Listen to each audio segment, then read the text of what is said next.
What happened late in this game? What'd you say?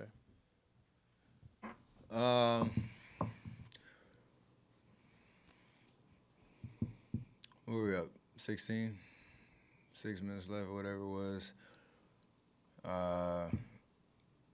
Gordon and Watson hit some big shots.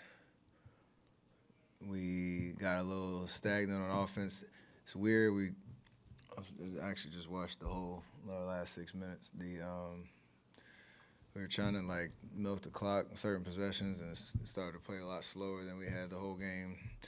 And then you're subject to make some misses with their defense set. And then on the other end, they just made play after play after play, and we just couldn't get enough stops. Had too many fouls. Got them to the free throw line. They made them.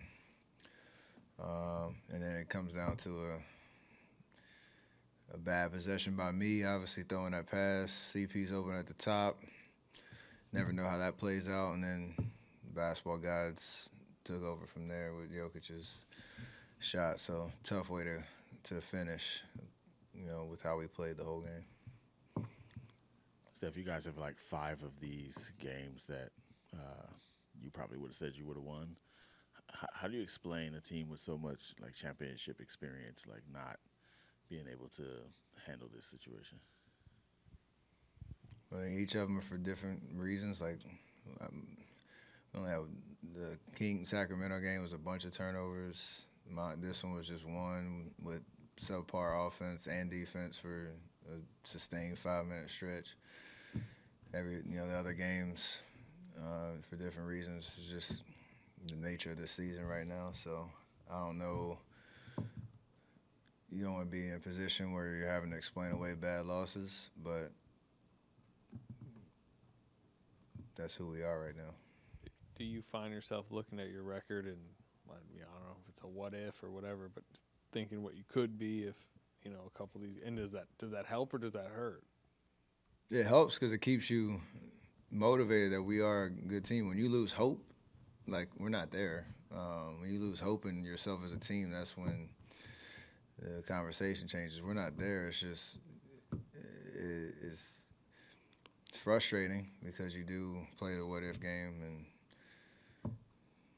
we could be 21-13 right now and struggling or different vibe around the team. But even with the record we are now, we know we can compete. It's just it's a situation where you're out there with just the look of despair on your face because you're trying to figure out how it happened, and we have to fight that balance right now for us to give ourselves a chance. When you sustainably, like you guys have with 18 points, do you think it's just you get too comfortable or kind of overconfident? Nah. I think a big thing is, when you're struggling to find out identify, who you are as a team and what your identity is and how you actually win games, and you play a team that knows who they are, like Denver, I think the 3 games we played them, that's come down to the wire pretty much every single time. They just have a chemistry that they know.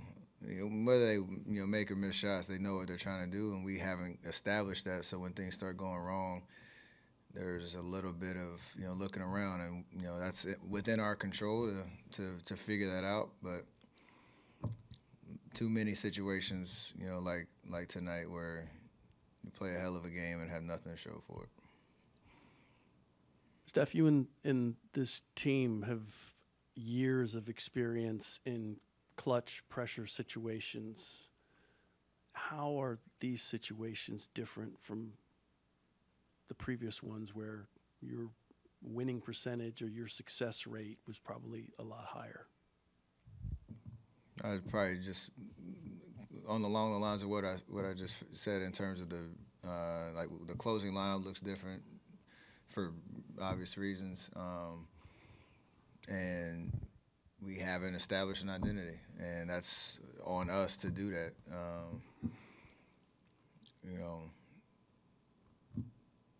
good teams know who they are. They find ways to win, and they do it consistently. And we haven't checked any of those boxes, so you can't call ourselves a good team until we do.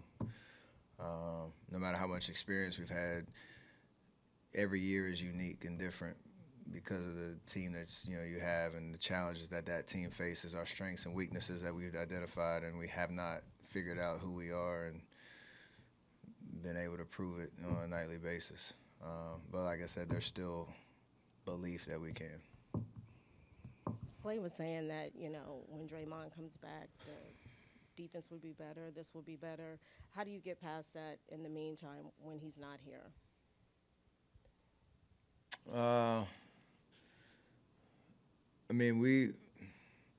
Tonight was tough. We've lost to them twice. We've lost to some other good teams. We've won some good games since he's been out. So we're like 6-5 since he's been out. Is that right? So we've proven it that we can win, and nights like tonight are really loud of how far we are from the team that we want to be, Draymond included, to be a competitive team that's trying to beat the best in the league. So, like I said, hold on to that hope, but be honest with how far we are from where we want to be. You said you watched all of the last 6 minutes. Why did you subject yourself to that? Well, it was fresh in my mind just to understand like what I felt on the court, what I saw, and what it looked like.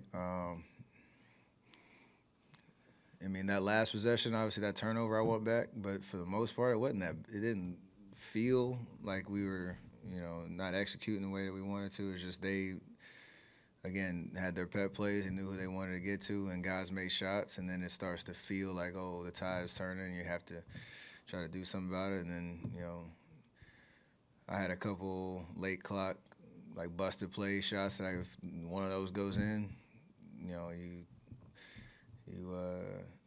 turn the nature of the game.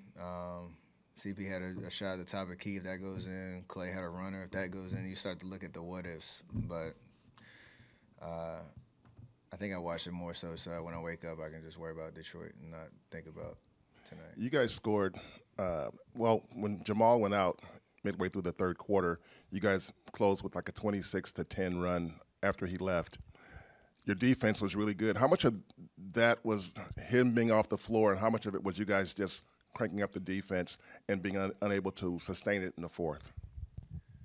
When Jamal's out there, they know who they are. They know what they can run, so they run, high pick and roll with him and Jokic. He's trying to get to a spot. He knows he has an outlet. Aaron Gordon had 30. I don't know when the last time he had 30 is, and that's a problem. Peyton Watson had 19 off the bench. I don't know the last time he had, those are problems. So you got to worry about the two-headed monster of Jokic and Murray and what they do, and then those two guys change the game. So it helps when he's off the floor, but we just lost our mind down the stretch on trying to figure out how to get enough stops to close it out. Steph, you always struck me as a really competitive person. How much does it frustrate or anger you, or what emotions do you have after a loss like this? You want to win every game.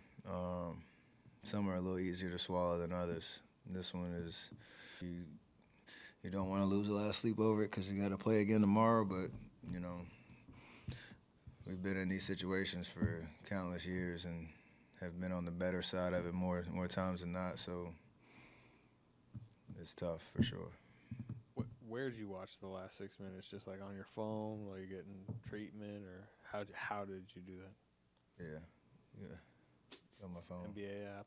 No, I got it from my video staff. They send me the footage every game.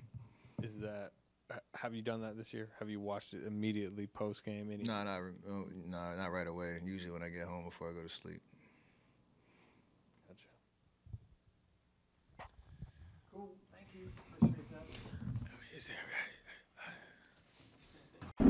Let's get ready for HoopJab.